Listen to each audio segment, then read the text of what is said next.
設定とかできるようになって、絵が読めないですね。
東側の方建物、3階建てぐらいですね、一番近い方で、奥になっても一番高くて10階もいかないぐらいかなと。もう2倍以上です、ね、そうですね。で10階になってくるともう上は日が当たってるのが感じられるかなと思いますけども、日もだいぶ当たりやすくなってくるかな。この建物とか見るとやっぱり高いような、そうですね。いいですね。景色も楽しんでいただけるかな。超うまそ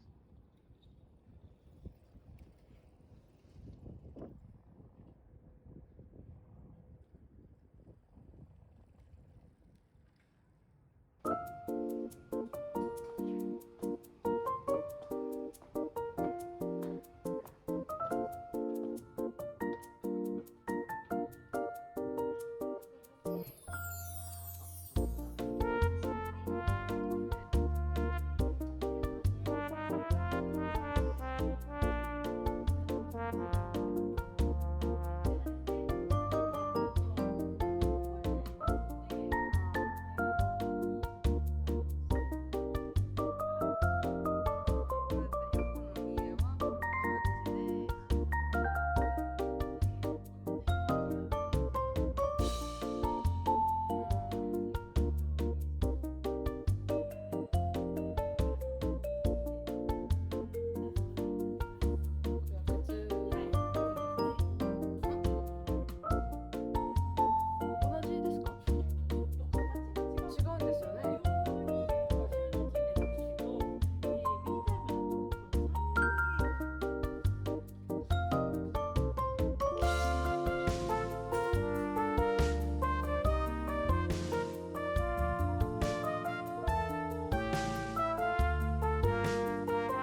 狭いんですが、とてもゆとりがある形の、サイズ感はありますね。でこれを例えばじゃあダークにしましたというと、壁紙がこれで床のタイルが使ってます。